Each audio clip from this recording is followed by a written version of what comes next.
That was the message I got from my ex after I ended things with him. Listen to my story so you don't make the same mistake I did. I never knew leaving Chuka would feel this quiet. No shouting, no begging, no chaos, just silence. For months, I had been suffocating in that relationship, losing myself piece by piece after every argument. Every day felt like walking on eggshells. If I didn't answer his calls quickly, he would accuse me of cheating. And if I smiled at someone for too long, it became an issue. I used to believe love was supposed to hurt sometimes, not until pain became the only thing holding us together.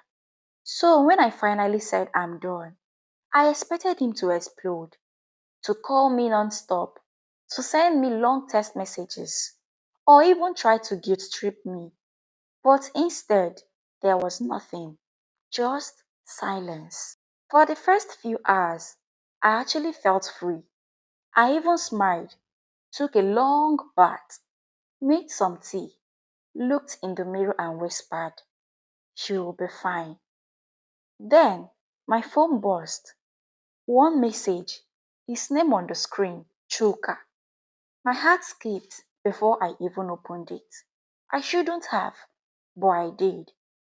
Go get tested and pass it to others. Welcome to the positive club. I froze. I read it again and again, hoping I was seeing things.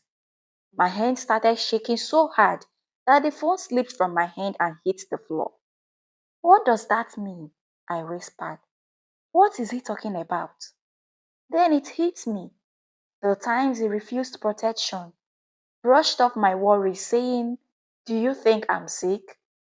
The late nights, the alcohol, the strange perfume.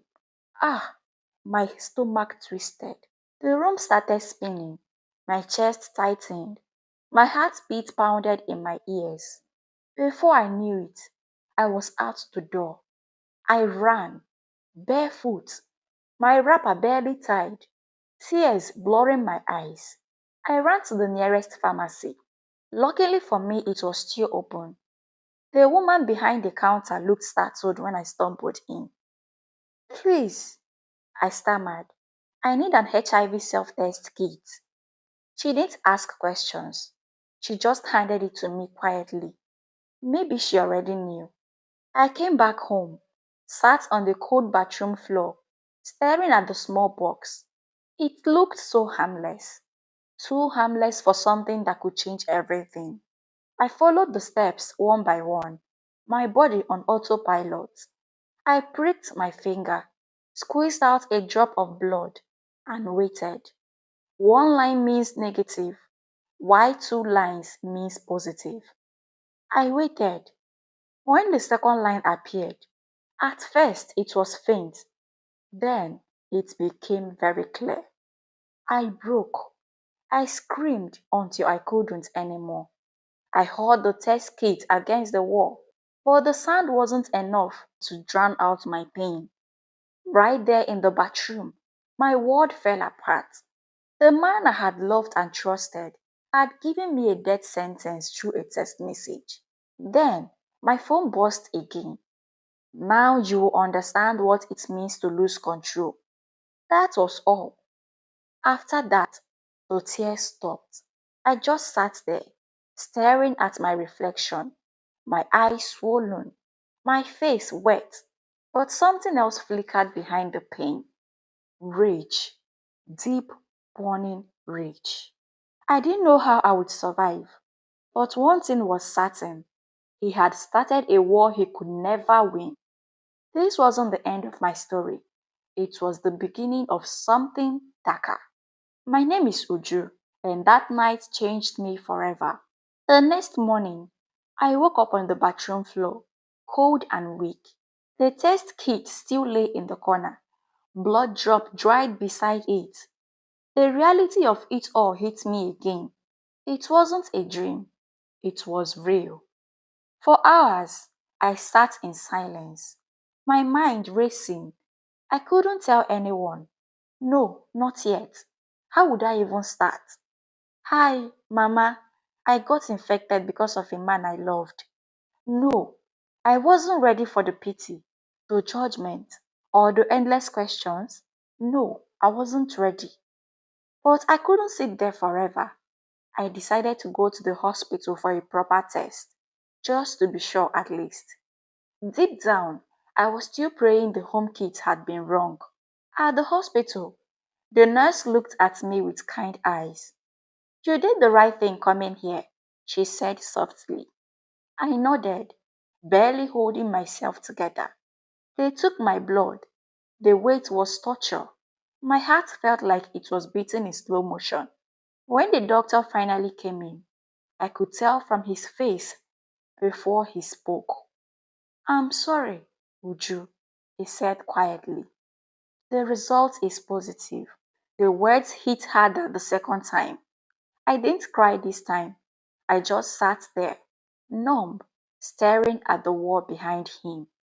But then, something unexpected happened. The doctor leaned forward and said, You're not going to die. People live long, full lives with this. You just have to start treatment early. That sentence was the first sliver of light I had heard in 2 days. Still, I couldn't get Chuka's face out of my mind. His mic, his arrogance, his message. Now you understand what it means to lose control. I knew then this wasn't an accident. He had done it on purpose. But why? That question haunted me. I needed answers. So, a week later, I went looking for him. I didn't tell anyone where I was going. I just dressed in jeans and hoodie and went straight to his house. The gate was open as usual. I walked in quietly. Chuka was sitting outside shirtless, smoking, acting like the world owed him peace. When he saw me, he smiled. That same wicked smile. Well, well, he said. The positive princess finally shows up. I clenched my fist. Why, Chuka? Why would you do that to me? He laughed. A cold Creole laugh. You think you're special? You think you can just leave me and walk away clean? My heart sank. So it's true. You did it on purpose. He leaned back in his chair. You're not the first. You won't be the last. If I have to suffer, everyone else will too. I froze. The realization hit me like a slap. Oh, there were others. That night I didn't sleep. I kept thinking about the other women, the ones who didn't know, the ones who might still be with him, the ones who might be next. The next morning, I went to the police. I told them everything. They listened but shrugged, saying there wasn't much they could do without proof. I showed them the text messages. The officer in charge said, Madam, this case no go easy o. You fit get lawyer, but e go take time. They didn't care. To them, I was just another woman with a sad story. But I cared, and I wasn't going to let it go. I started digging. I went through his social media, his friends, his exes. One by one, I reached out. Some ignored me, some insulted me, but one woman replied. Her name was Ada. She said, I know what you're talking about. He did the same to me. We met up in a cave. When she walked in, I saw the same pain in her eyes, the same mix of anger and shame I felt. She told me everything, how Chuka had manipulated her, how she found out she was positive after he disappeared, and how she had kept quiet because no one believed her. Together, we made a plan. We started gathering evidence, screenshots, text messages, photos, everything. Ada knew one of his friends who agreed to secretly record him boasting about infecting women. When we got that recording, it was the confirmation we needed. We went back to the police with everything. This time, they listened. They took him in for questioning. But the story didn't end there. A week later, I got a call from Ada, her voice shaking. Uju, he's out. They released him. My heart stopped. What? How? She whispered. He has connections. He's coming for us. That night, I didn't sleep. Every sound outside made me jump. I locked all the doors, kept the lights off, and sat by the window side waiting. Days passed. Then one evening, as I was walking home, I noticed a car following me slowly. My stomach dropped. I started walking faster. The car sped up. I turned into a street near my church. My heart was seriously pounding. Then I heard a voice call my name. Uju. I turned. It was Ada, waving from across the road. The car behind me stopped for a second, then sped off. That was the last time I saw it. We knew then we had to disappear for a while. We moved in together, changed our numbers, and focused on getting better. Months passed. I started treatment. The medications worked. I began to feel stronger, physically and mentally. One evening, I got a text message from an unknown number. My heart skipped. It was a video link. I hesitated, then clicked. It was Chuka, in handcuffs, being dragged by policemen. The caption read, Serial infector finally arrested.